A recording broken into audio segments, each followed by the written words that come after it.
بسم الله الرحمن الرحيم وبشر الذين آمنوا وعملوا الصالحات أن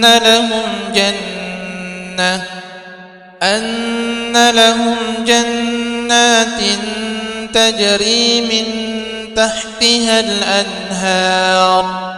كلما رزقوا منها من ثمرة رزقا قالوا هذا الذي رزقنا من قبل وأتوا به متشابها ولهم فيها أزواج مطهرة وهم فيها خالدون إن الله لا يستحيي أن يضرب مثلا ما بعوضة فما فوقها فأما الذين آمنوا فيعلمون أنه الحق من ربهم وأما الذين كفروا فيقولون ماذا أراد الله بهذا مثلا يضل به كثيرا ويهدي به كثيرا وما يضل به إلا الفاسقين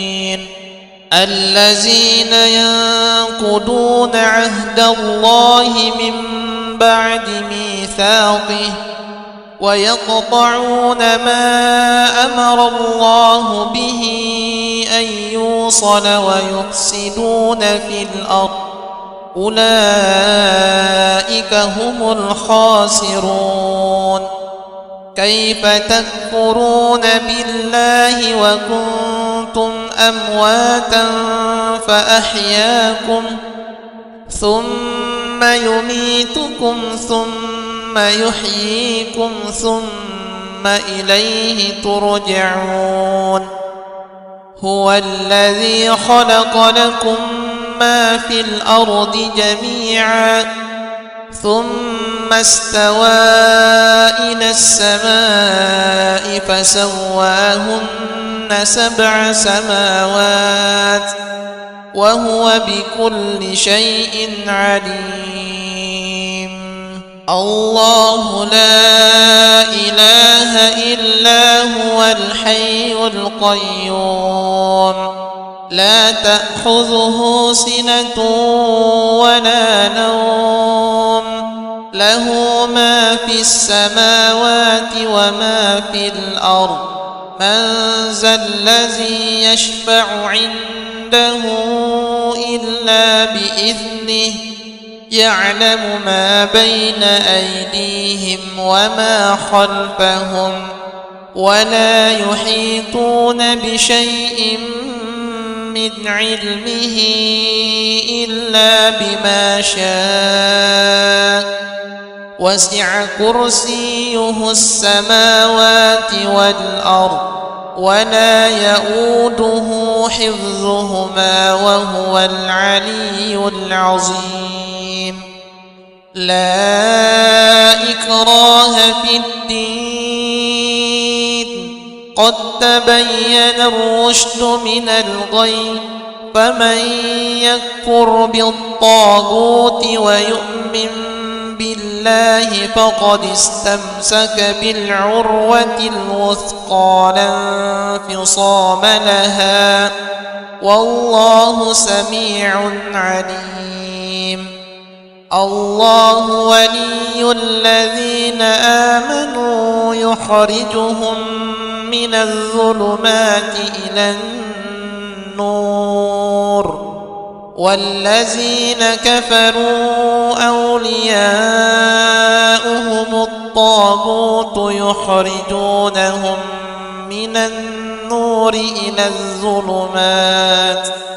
أولئك أصحاب النار هم فيها خالدون لا يكلم يكلف الله نفسا إلا وسعها لها ما كسبت وعليها ما اكتسبت ربنا لا تؤاخذنا إن نسينا أو أخطأنا ربنا ولا تحمل علينا إصرا كما حملته على الذين من قبلنا ربنا ولا تحملنا ما لا طاقة لنا به واعف عنا واغفر لنا وارحمنا أنت مولانا فانصرنا على القوم الكافرين. بسم الله الرحمن الرحيم. قل يا أيها الكافرون لا أعبد ما تعبدون ولا أنتم عابدون ما أعبد ولا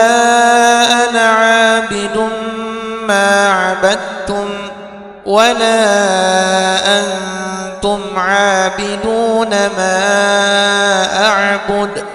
لكم دينكم ولي دين.